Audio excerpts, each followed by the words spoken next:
সাহাবীদের কেমন আগ্রহ ছিল দিন শিখার জন্য। দ্বীনের মহাব্বত আল্লাহ তাআলা এমন মজবুত করে দিয়েছিলেন, দুনিয়ার তুলনায় দ্বীনের কত বেশি জায়গা তাদের দিলে হয়েছিল। বলেন তিনি আবার এই একই হাদিসে বলছেন, আরেকদিন আমার নবী করিম সাল্লাল্লাহু আলাইহি ওয়াসাল্লামকে যখন পেয়ে গেলাম, সামনাসামনি দেখা হয়ে গেল, ফাবতাদাতুহু, ওনার হাতখানা ধরলাম মুসাফা করার জন্য। ধরে কি আর সহজে ছাড়ে নাকি?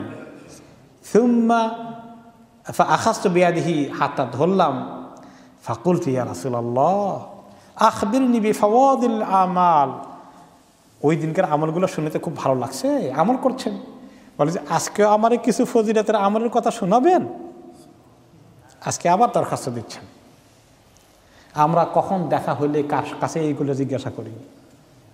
নবী রাসূল তো নাই ঠিকই, কিন্তু সেই জ্ঞান পৌঁছে দেওয়ার মতো তো এখনও টুটাফাটা আলেম ওলামা তো আছেন। আমরা কতক্ষণ জানার চেষ্টা করেছি দেখা হলে। ফাকুলতু ইয়া রাসূলুল্লাহ আখবিরনি ফাওয়াদিল আমাল। ফাকাল ইয়া উকবা সালমান কাতাক। আজকে ছোট ছোট 3টা বাক্য দিলেন, 3টা মেসেজ দিলেন। ইয়া উকবা সালমান কাতাক, উকবা তোমার সঙ্গে যে দুর্ব্যবহার করে, সম্পর্ক কাটে, তুমি তার সঙ্গে সম্পর্ক রাখার চেষ্টা করো। কাজটা কি সহজ না কঠিন? কঠিন। এত দুর্ব্যবহার করে, তার সঙ্গে আমি ভালো মানুষই দেখাই কেমনে, তার সঙ্গে ভালো ব্যবহার করি কেমনে, তার সঙ্গে কথা বলি কেমনে, তাকে সালাম দেই কেমনে, এগুলো আমাদের কষ্টের কারণ হয়ে যায়। 2 নম্বরে বললেন ও আতেমান হারামাকা, যে তোমাকে সবসময় বঞ্চিত করে তুমি তাকে দেওয়ার চেষ্টা করো। আমরা মনে করি সমান সমান না হলে পারি না, আমিও আপনাকে যা দিই আপনিও আমাকে তা দিবেন, লেনদেন এভাবেই হবে। সবসময় আমি দেবো আপনি দেবেন না, আর আপনারা দেবো না আমি। কয়েকবার দিয়ে আসলে দেখছি না, এই লোকের সঙ্গে হবে টবে না। এইরকম আমি যেরকম করি সেও এরকম করে, তাহলে আমরা ভালো ব্যবহার করতে পারি, কিন্তু একতরফা ভালো হইতে পারি না।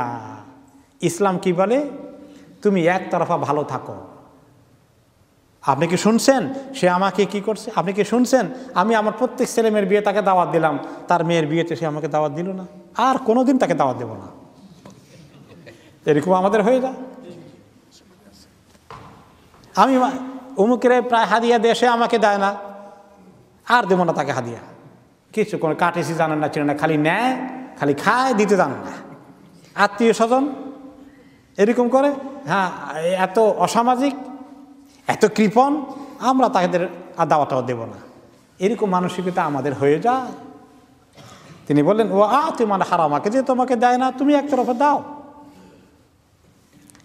ও আরিদ আম্মান যালামাকা, আর যে তোমার প্রতি জুলুম করে তার থেকে তুমি নিজেকে মুখ ফিরিয়ে নাও। তার অর্থ এই যে এইটা নিয়ে খচর খচর করা, তার সঙ্গে দেন দরবার করা, তার সঙ্গে এটা নিয়ে যুদ্ধ করতে থাকা, এগুলো বেশি ভালো কাজ না। কেউ যদি তোমাকে জুলুম করে, তুমি পাওয়ার সহজ বুদ্ধি থাকলে পাওয়ার চেষ্টা করো, কোর্ট কাছারি আছে, দেন দরবার আছে, কাউকে ধরা আছে, চেষ্টা করো।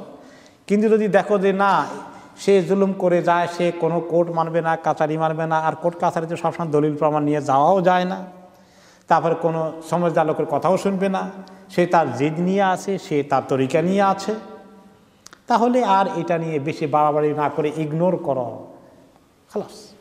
একজন ভালো মুসলমান এরকম কথায় কথায় যদি টক্কর শুরু করে দেয়, সবার সঙ্গে যদি এরকম তার লাগালাগি হয়ে যায়, তাহলে তার জীবনটা কি সহজ হবে? আর কঠিন হয়ে যাবে। পৃথিবীতে অনেক মানুষ আছে আপনাকে কষ্ট দেবে। ও আরিদ আনিল জাহিলিন, আল্লাহ তাআলা বলেছেন খুযিল আফওয়া ও আমর বিল উরফি ও আরিদ আনিল জাহিলিন। ক্ষমার দৃষ্টিতে দেখুন, আর মানুষকে ভালো কাজের কথা বলুন, ভালো কাজের পরামর্শ দিন। আর ও আরিদ আনিল জাহিলিন, যারা জাহেল মার্কা লোক, মূর্খতা ছাড়া এদের কাছে ভালো কোনো কথা নাই। ভালো পরামর্শ দিলে, ভালো কথা বললে ওরা উল্টো দিকে ছুটে। এইরকম লোকদের যে উল্টাপাল্টা তর্ক বিতর্ক করে, তাদেরকে এড়িয়ে চলুন। তাদের সঙ্গে বেশি আর আপনি অগ্রসর হয়ে তাদের সঙ্গে আপনি টক্কর লাগানোর দরকার নেই। ওয়া ইযা খাতাবাহুমুল জাহিলুনা ক্বালু সালামা। জাহেল লোকেরা যখন খামাকা অতিরিক্ত ফিতনা ফাসাদ সৃষ্টি করার জন্য গায়ে পড়ে ঝগড়া করতে আসে, ভালো মানুষ, ভালো মুত্তাকি, ভালো মুসলিম বলবে সালামু আলাইকুম, আমি এর বেশি আর আগাইতে পারবো না, আমাকে মাফ করো, আমি চলে গেলাম, সালামু আলাইকুম। চলে যাবে, রাগ করে যাবে না, আবার তাও সালাম দিয়ে যাবে। সালাম দিলে রাগ করা যায়? আর আমরা এমনভাবে রাগ করে চলে যাই, সালাম আর দিতে পারি না, কারণ এত রাগ করছি সালাম আমার মুখে দিয়ে আসে না। এই জন্য মানুষের সঙ্গে ডিলিংয়ের কথাটা এই হাদিসে আছে। এইগুলো সবচেয়ে ফজিলতের আমল। 3টা কথা আবার মুখস্থ করি। যে ব্যক্তি আপনার সঙ্গে দুর্ব্যবহার করে, সম্পর্ক কেটে দেয়, আপনি তার সঙ্গে সম্পর্ক কাটবেন না, আপনি সম্পর্ক রাখার জন্য যতটুকুন পারা যায় চেষ্টা করুন। 2 নম্বরে, যে ব্যক্তি আপনাকে বঞ্চিত করে, আপনার হক আদায় করে না, আপনি তার হক আদায় করুন। আমাদের সমাজে অনেক স্বামী স্ত্রী দেনদারবার হয়।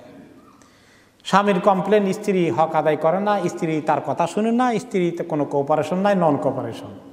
স্ত্রীর কথা কি কোনো দায়িত্ব পালন করে না, অনেক পয়েন্ট তার জমা হয়ে আছে। তো সে এরকম করে, আমি তার সঙ্গে ভালো ব্যবহার কেমন করব? সে ভালো হলে আমিও ভালো। এখানে তাহলে স্বামীকে একতরফা ভালো হয়ে দিতে হবে। স্ত্রী যদি কথা নাও শুনে, তারপরে সে ভালো স্বামী হিসাবে আল্লাহর কাছে চলে যাক। স্ত্রী যদি দেখে যে তার স্বামীটা ভালো নয়, তার প্রতি অবিচার করছে, তাহলে স্ত্রী চেষ্টা করবে তাকে সংশোধন করতে। না পারলে বেশি ঝগড়া ফাসাদ সারাদিন এটা নিয়ে খটরমটর না করে সে যদি সবরের সাথে আল্লাহর কাছে চলে যায়, স্ত্রীর জন্য আল্লাহর কাছে বিশাল মর্যাদার ব্যবস্থা রয়েছে। তাহলে এটাই হলো ও আতেমান হারামাকা, যে ব্যক্তি তোমাকে বঞ্চিত করে তুমি তাকে দাও।